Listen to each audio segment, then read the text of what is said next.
Hello friends, we thought we'd jump on here and do a house video. We don't have a whole lot to show, but we can definitely talk. Last thing we have on there is the video of the floors being removed, asbestos removal, and then talking about the electrical rough-in. Yeah, rough-ins. Everything's rough right now. They got it cleaned up. They did tore up a lot of stuff, made a lot of things dirty, and I mean, it's surprising what it ended up being. Our front bathroom, because of the continuous floor, was just supposed to be the floor. There was damaged tile when they removed the floor, which led to removing the tile on the walls, which led to pulling out the vanity. So basically the whole front bathroom is getting a complete redo. Yeah. New paint job, new mirrors, new fixtures, and virtually everything in the front bathroom. Well, yeah, the original plan was just the floors in the bathroom, but when the asbestos broke tiles, it became, well, the wall's damaged now, so we want to address the wall. And when they pulled out the vanity, the cabinet that holds the drawers broke, so they're going to have to replace that too. So it's amazing what one pipe breaking in your kitchen can do to your entire house. So yes, the one thing the front bathroom's not having done is, shortly after we moved into the house, we found a water leak in the shower, and so the shower surround's been done previously in man-made marble, and we really like it, and there's nothing wrong with it. It's just basically every other surface in the bathroom is now going to get done. And along the same lines with the asbestos doing damage, when they took the floorboards off the edging of all the floors, there's now been, I don't know if it's damaged the wall, but it's basically, the insurance claim is now getting expanded to allow for the painting of our entire house. We had planned personally to paint the dining room when there was a break in the project, but now it turns out insurance is painting all the rooms. They're doing it for us. And because of the drywall repairs that were done in the kitchen, that room is going to be textured anyways. And since there's no break between the kitchen and the dining room, they're also going to be texturing the dining room as well. But not the whole house, just those two rooms.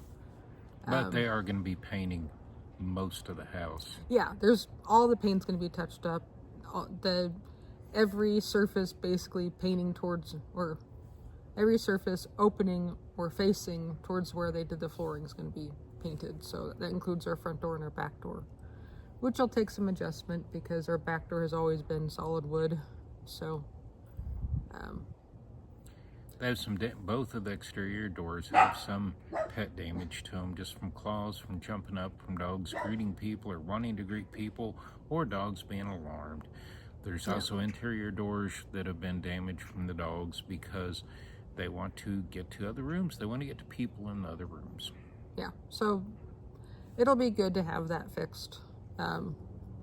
So that was this last Monday was meeting with the cabinet people, finalizing our cabinet plans and finding out about the expanded scope of the job for the painting in the front bathroom. Tuesday, we went to the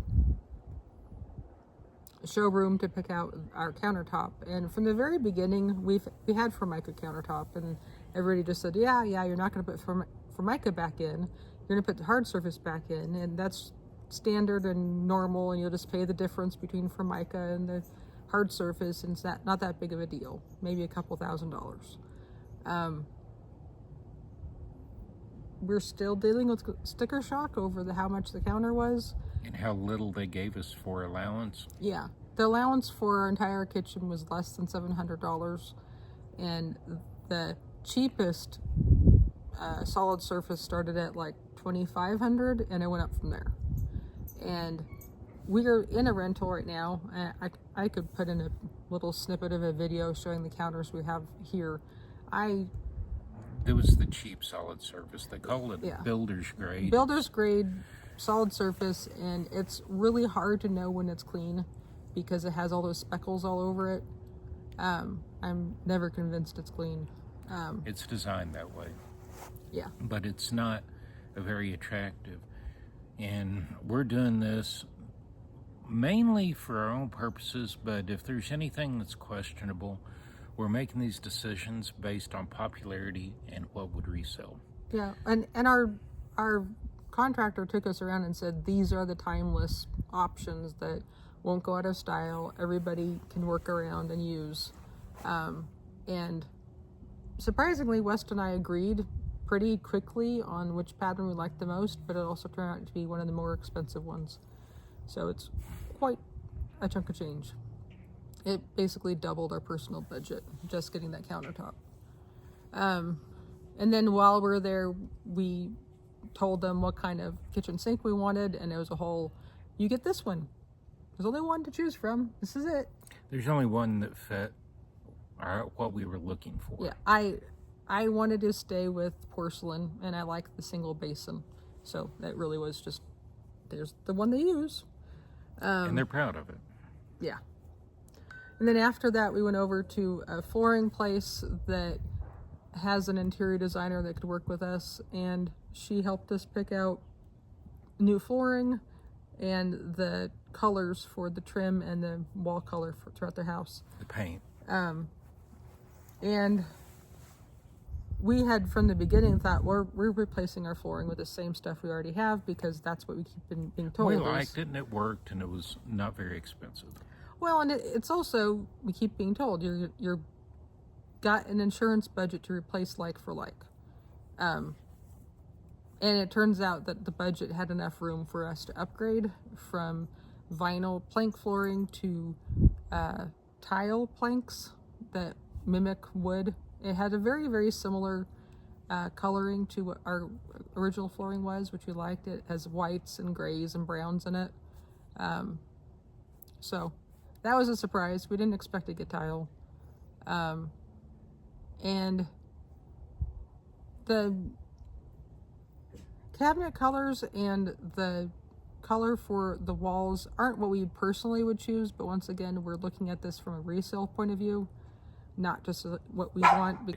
It's not our personal choice. It's not going to be our forever home, so we're looking at it from the perspective of reselling.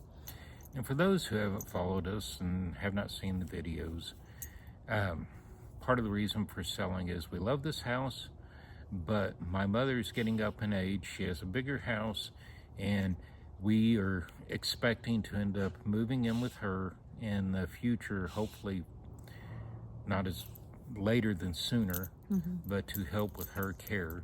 And this house we have to treat it right now as our personal place, but also as an investment. We don't want to narrow the field of the people that'd be interested, the field of buyers, by specializing it too much. We want to generally make something that adds to the home and adds value to the home. When I bought this house, we redid most of the electrical. We redid some other things. We put some minor things into it that still mostly unseen but add value to the house. The roof's been replaced a couple of times just because here where we are, hail is a common thing. So right now our roof is only about 2 years old, which is most places it's like brand new. Yeah. But again, that is the purpose of looking at it from a resale value and from a general value, not to personalize it too much. If we knew we were going to be here 5, 10, 15 years, which would be our desire, but if we could guarantee that, some of the choices would be a little bit more personalized. Yeah, so we're going to be going from a yellow kitchen to a white kitchen. And when we're choosing the color on the wall, that was one thing that bothered me after our choices. You know, the day that we chose everything, I had a bad migraine, so that didn't help anything. But even afterwards, I was kind of bothered by our choices, and so we thought about it. We went to our house and put up our current color next to the sample, the color they put up of the one we had chosen. And one was too white and one was too yellow, and we needed something in between, because if we're going to go to the point of painting all the trim white, I want it to not blend into the wall. I want it to pop a little bit. And it turns out that the color in the rental right now is quite nice, and we were able to find a can in the garage. So we pulled off the color information from it and passed that on to the contractor and said we'd prefer this color instead. Feel free to check out other videos that we've done if you want to see the before. We'll keep posting pictures as we go along, or videos as we go along, and how things are going. And just follow us for more. Yep. So at this point, the house really, the front bathroom is gutted now, and we can put some video of that in here. But nothing else has really changed. But at this point, we're waiting for a quote for a master bathroom because the flooring's out. But all of the arguments we had for the front bathroom and updating it in terms of taking the tile off the wall and changing up some of the fixtures, they apply to our master bathroom. So we're interested to see if it's not too crazy expensive, we might end up going ahead and doing that to our master bathroom. If it is expensive, then we'll just have to wait and do it at a later date. But we do have a mystery question as to our kitchen. Will probably take an entire slab of material for the countertops, but there'll be a leftover portion. It was more than a half slab. The least amount that could be purchased was a half slab. Rough measurements put us going into the other half of the slab, so we had to buy just a full slab. Yeah, and so our consideration is to put the extra piece into our bathroom as the countertop, but then you have a 1950s bathroom with weird tiling and temporary covering of our walls to protect it from the shower, and then this very fancy countertop and nice floor. So it doesn't quite jive, but we'll see what the numbers come in at. If it's too expensive, then obviously we're not going to go for it. But if it's within reason, it makes sense to do it now with the same contractor, same people working on both bathrooms to make the match. But we'll see. And we did choose a texture for their walls in the kitchen and the dining room, but it doesn't show up very well on camera. So taking pictures of it didn't show you much at all. I don't know how much when they put color on it, might show up better. But at the moment, we're waiting for that quote for the master bathroom. We're waiting for the walls to be textured, and then I believe painting. Do you think the painting will be done before they place the cabinets, or not quite sure if the cabinets go in first or the painting goes in first, or what's next? We'll find out and we'll let you know. Yep. So a lot has happened in this last week, but a lot hasn't happened. So we've told people this feels like a project with cheetahs and snails. Just depends on the day. So. Yep. We appreciate you watching, listening, and stay tuned for more. We'll let you know how it turns out. Yep. Until next time, feel free to like and subscribe. Have a great day.